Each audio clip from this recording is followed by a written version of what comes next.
जय हिंद मेरे प्यारे भाइयों और बहनों। आज की इस वीडियो में आपका स्वागत है। फिर से एक नई वीडियो में मैं आपको बताने वाला हूं कि क्लास 12 द जो आपका क्लास 12 द सिविक्स है, बोर्ड परीक्षा 2025 के लिए 100 नंबर आपका बिल्कुल पक्का हो जाएगा। इतना पढ़ लीजिए, आपका 95% बिल्कुल पक्का रिजल्ट बनेगा। और पूरे बुक का निचोड़ सिर्फ एक ही वीडियो में इम्पोर्टेंट क्वेश्चन कराए जाएंगे। कितना? 17 महत्वपूर्ण अति लघुत्तरी प्रश्न। तो आज की इस वीडियो में आपको वही इंपॉर्टेंट क्वेश्चन बताऊंगा जो आपके बोर्ड एग्जाम में 10 सालों से लगातार पूछे जा रहे हैं। और 2025 बोर्ड परीक्षा में यही सभी अति लघुत्तरी प्रश्न आने वाले हैं। यहाँ से आपका 20 नंबर बिल्कुल पक्का हो जाएगा। 2 गुणे 10 बराबर 20, यानी दो दो नंबर के 10 प्रश्न पूछे जाते हैं। वो भी आपको मात्र 10 शब्दों में एक प्रश्न का उत्तर देना पड़ता है। तो वीडियो में बने रहिए। आगे मैं आपको प्रत्येक क्वेश्चन को समझा समझा कर मैं आपको बताऊंगा। तो चलिए आज की इस वीडियो को मैं शुरू करता हूं। तो दोस्तों देखिए, तो ये रहा आपका पहला प्रश्न। पहला प्रश्न आपका क्या पूछा गया है? पहला प्रश्न है कि भारत में समाजवादी दल का गठन कब हुआ? देखिए, पढ़ने के लिए तो हिंदी सब कोई पढ़ सकता है, आप भी पढ़ सकते हैं, मैं भी पढ़ सकता हूँ। लेकिन मेन पॉइंट, मेन चीज क्या होता है? समझना कि आपको कोई पढ़ा रहे हैं, आपको कोई बता रहे हैं, क्या आपको उनका पढ़ाया हुआ बताया हुआ समझ में आ रहा है?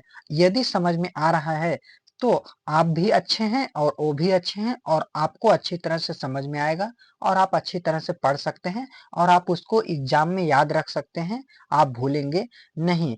तो 2025 में यही प्रश्न आपके बोर्ड एग्जाम में आने वाले हैं। तो दो दो नंबर के 10 प्रश्न पूछे जाते हैं। 2 नंबर के कितने होंगे? 10 प्रश्न होंगे, जिससे आपका 20 नंबर बिल्कुल पक्का हो जाएगा इस वीडियो में। और यही प्रश्न आपके बोर्ड एग्जाम में ज्यादातर क्वेश्चन पूछे जाते हैं, रिपीटेड क्वेश्चन है। तो मैं आपको समझाकर अच्छी तरह से पढ़ाकर बताऊंगा। तो इससे पहले मैं आपको एक बात और बता दूं, अगर आप चैनल पर नए हैं तो आपको चैनल को सब्सक्राइब कर देना है। जिस टॉपिक पर आपको वीडियो चाहिए एक कमेंट कर देना है, वीडियो को लाइक कर देना है। हो सके तो अपने दोस्तों में भी आप शेयर कर सकते हैं, ताकि आपको भी इससे बेनिफिट हो और आपके दोस्तों को भी बेनिफिट हो। क्योंकि आपको क्या करना, पढ़ना है, और 2025 में आपको क्या करना है? टॉपर बनना है। देखिए, ऐसा कोई भी डिक्शनरी नहीं है कि जहां पर ऐसा लिखा हो कि यह कार्य क्या हो? असंभव हो। दुनिया का कोई भी चीज असंभव होता ही नहीं, बस लोगों के मुंह से सुना जाता है। हर चीज संभव होता है। क्या आप सोचे थे कि जहाज, हवाई जहाज का नाम था, हवाई जहाज का नाम था कि हवाई जहाज बन जाएगा, जहाज उड़ने लगा? आप फोन से बात कर रहे हैं, आप फोन से देख रहे हैं हमारी वीडियो को। ये सब क्या है? ये सब टेक्नोलॉजी है, ये सब पढ़ाई है, ज्ञान है। अगर आपके पास ज्ञान रहेगा तो आपके परिवार में झगड़ा हल्ला नहीं होगा। समस्या की जो समाधान है वह आप ऑटोमेटिक कर सकते हैं। लेकिन अगर आप नहीं पढ़ें तो आज की डेट में आपको कमाना भी बहुत भारी पड़ जाएगा। क्योंकि आज तो मजदूरी भी नहीं मिल रहा है। मतलब मजदूरी करने के लिए लोग क्या है, तैयार है कि हमको काम मिले, मैं काम करने जाऊं। लेकिन अगर आप नहीं पढ़ेंगे तो आपको कौन आगे बढ़ाएगा? आपको कौन बताएगा? आप बड़े हैं, आप खुद समझदार हैं, आपको खुद समझना है और समझकर अपने जीवन में आगे बढ़ना है। तो मैं आपका अगर समय बर्बाद करूंगा तो आप हो सकता है मेरी वीडियो को ना देखें, इसलिए मैं आपका समय बर्बाद नहीं करूंगा। तो पहला प्रश्न आपका है, भारत में समाजवादी दल का गठन कब हुआ? तो उत्तर इसका आपको उत्तर ऐसे लिखना है, बिल्कुल ये ब्लैक कलर से आपका क्या है? प्रश्न है, और ये ब्लू कलर से आपका क्या है? उत्तर है। तो उत्तर में आपको क्या लिखना है कि कांग्रेस के ही समाजवादियों ने वर्ष 1948 ईस्वी में कांग्रेस से अलग होकर समाजवादी दल का गठन किया। कि इसका कहने का मतलब है कि भारत में समाजवादी दल का गठन कब हुआ था? तो कांग्रेस के ही जो समाजवादियों ने वर्ष 1948 ईस्वी में कांग्रेस से अलग हो, कांग्रेस के जो नेता थे वह कांग्रेस से अलग होकर एक समाजवादी दल का गठन किया। कब किया? 1948 ईस्वी में अलग होकर, जिसे समाजवादी दल का गठन कहा गया। या कब हुआ समाजवादी दल का गठन? तो 1948 में हुआ। तो ये रहा आपका प्रश्न और उत्तर। आप प्रश्न उत्तर को अपने कॉपी में लिख लीजिए और आप इसको याद कर लीजिए। तो चलिए अब अगले प्रश्न की तरफ। अगला प्रश्न आपका क्या पूछा गया है? प्रश्न नंबर आपका दूसरा है। दूसरा आपका प्रश्न नंबर है कि देखिए, दूसरा आपका प्रश्न नंबर क्या पूछा गया है। दूसरे में आप बिल्कुल ध्यान से इस प्रश्न को देखिए। तो दूसरा प्रश्न आपका है कि प्रश्न द्विध्रुवीता का अंत किस वर्ष हुआ था? उत्तर लिखेंगे 25 दिसंबर 1991 ईस्वी को सोवियत संघ के पतन के साथ ही विश्व में द्विध्रुवी व्यवस्था का पतन हो गया और विश्व एक ध्रुवी बन गया, जिसमें सिर्फ अमेरिका का वर्चस्व स्थापित रहा। देखिए 25 दिसंबर 1991 को सोवियत संघ का विघटन हुआ था। उसके विघटन के साथ दो ध्रुवीता था। दो ध्रुवीता मतलब एक ध्रुव क्या था, एक ध्रुवीता क्या था, अमेरिका था। दूसरा ध्रुवीता सोवियत संघ यानी रूस था। यूएसएसआर और यूएसए अमेरिका, यूएसएसआर मतलब होता है क्या, रूस होता है संयुक्त राष्ट्र संघ, सॉरी संयुक्त राष्ट्र संघ नहीं, रूस होता है सोवियत संघ। ठीक, तो दोनों के बीच लड़ाई हुआ था। जब सोवियत संघ का पतन हो गया तो पूरे विश्व में द्विध्रुवी विश्व व्यवस्था का पतन हो गया और पूरा विश्व एक ध्रुवी बन गया, जिसमें सिर्फ कौन था, अमेरिका राज कर रहा था, अमेरिका का वर्चस्व था। क्योंकि जब एक हारेगा तो एक राज करेगा, तो सोवियत संघ हार गया, अमेरिका का वर्चस्व चलने लगा। तो ये रहा आपका दूसरा प्रश्न। चलिए अब मैं आपको बताता हूं प्रश्न नंबर तीसरा। प्रश्न नंबर तीसरा आपका क्या पूछा गया है, मैकडोनाल्डीकरण से क्या अभिप्राय है? उत्तर में लिखेंगे वह प्रक्रिया जिसके द्वारा राजनीतिक और आर्थिक रूप से प्रभावशाली संस्कृति कम प्रभावशाली संस्कृति पर अपना प्रभाव छोड़ती है।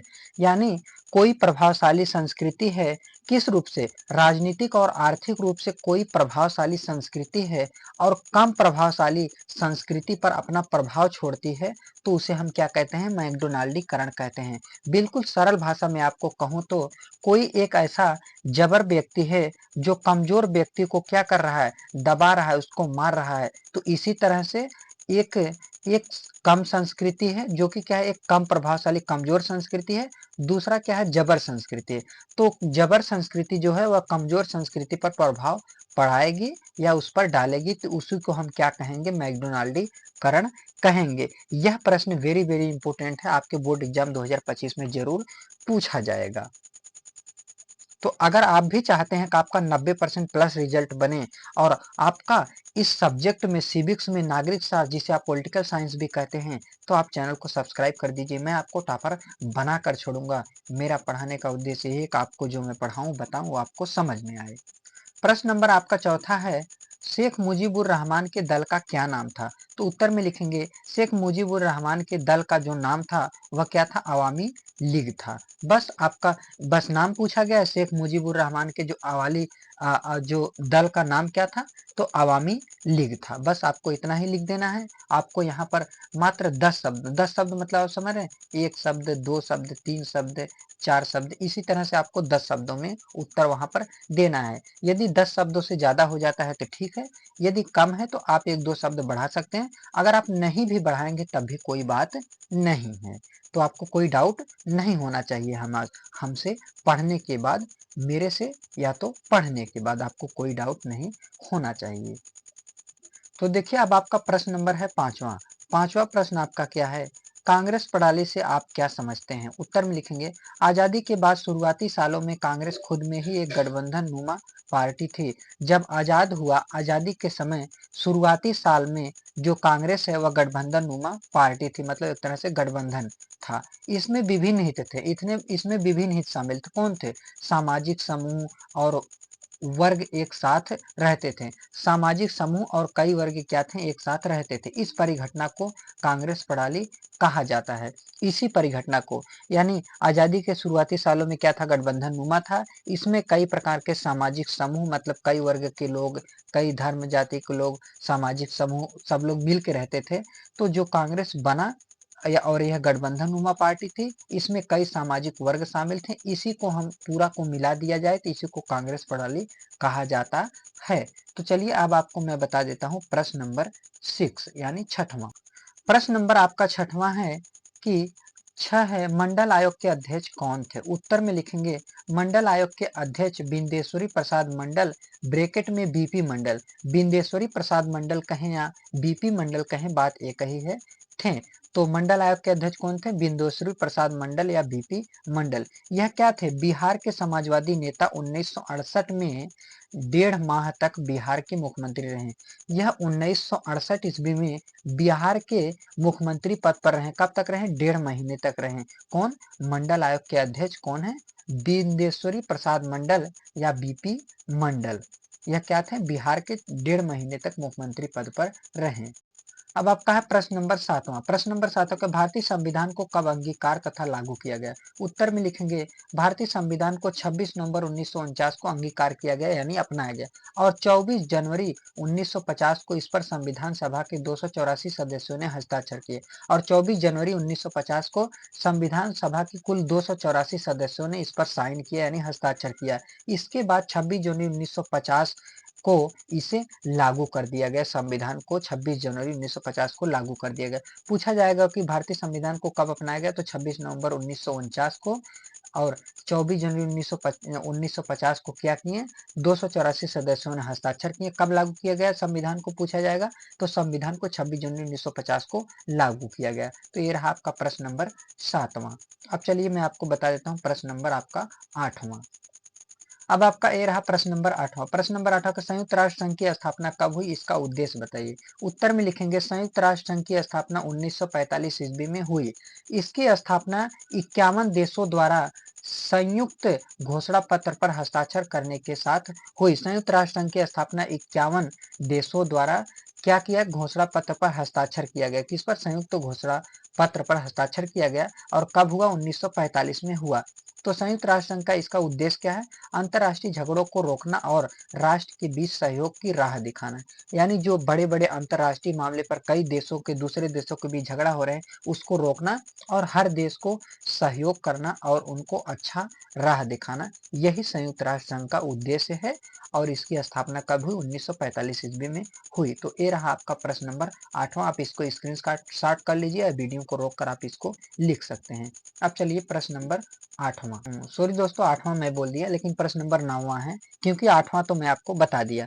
तो प्रश्न नंबर 9 क्या है, साझी संपदा क्या है। उत्तर में लिखेंगे साझी संपदा उन संसाधनों को कहा जाता है जिन पर एक का नहीं बल्कि पूरे समुदाय का अधिकार होता है, जैसे संयुक्त परिवार का चूल्हा, चारागाह, मैदान, कुआं या नदी आदि साझी संपदा के उदाहरण है। साझी संपदा एक ऐसी वस्तु जिन पर सबका अधिकार होता है उसे हम साझी संपदा कहते हैं। आप आसान भाषा में समझ सकते हैं। उदाहरण के लिए एक परिवार है, मिलकर हैं, तो वह क्या होगा, साझी संपदा, क्योंकि सब लोग मिलकर, चूल्हा है, आपके घर में चूल्हा बढ़ रहा है, गैस बढ़ रहा है, तो उसी में क्या कर रहे हैं, पूरे परिवार खा रहे हैं, तो वह साझे में है, तो साझी संपदा। स्कूल है आपका, तो क्या है, साझी संपदा है। नदी आपका क्या किसी एक का होता है, नहीं, सबका होता है, तो जिसमें सबका अधिकार हो उसी को हम क्या कहते हैं, साझी संपदा कहते हैं। तो प्रश्न नंबर 9 भी आपका कंप्लीट हो गया। अब चलिए प्रश्न नंबर 10वें की तरफ। तो दोस्तों ये रहा आपका प्रश्न नंबर 10वां। प्रश्न नंबर 10वां क्या है, सतत विकास से आप क्या समझते हैं। उत्तर इसका है ब्रंटलैंड आयोग 1987 के अनुसार सतत विकास एक ऐसा विकास है जिसमें वर्तमान पीढ़ी अपनी आवश्यकताओं की पूर्ति आने वाली पीढ़ियों की आवश्यकताओं की पूर्ति को बिना नुकसान पहुंचाए करती है। यानी सतत विकास क्या होता है इसका बताया गया है। तो एक आयोग बना था क्या, ब्रंटलैंड आयोग, जिसमें कब बना था, 1987 में। तो इसके अनुसार कहा गया कि सतत विकास एक ऐसा विकास है जिसमें वर्तमान पीढ़ी अपनी आवश्यकताओं की पूर्ति, अपनी आवश्यकताओं की, यानी आप अगर वर्तमान पीढ़ी में इस समय रह रहे हैं तो आपको इस तरह से उपयोग करना है किसी वस्तु को जिससे आने वाली पीढ़ी को नुकसान ना हो। कोई ऐसा वस्तु हो जिसका आप उपयोग करें तो आपको भी उपयोग हो जाए और जो आने वाली पीढ़ियां हैं वो भी उपयोग कर सकें। ऐसा ना हो कि आप खत्म करके चले जाएं तो उनको नुकसान ना हो। तो इसी प्रक्रिया को क्या कहा जाता है, सतत विकास कहा जाता है। इसी प्रक्रिया को, तो आप इसको स्क्रीनशॉट कर लीजिए या वीडियो को रोककर लिख लीजिए। तो आज के लिए बस इतना ही। अगर वीडियो पसंद आए तो चैनल को सब्सक्राइब, वीडियो को लाइक, शेयर, कमेंट जरूर कीजिए। मिलते हैं अगले वीडियो में। तो जय हिंद, जय भारत, वंदे मातरम।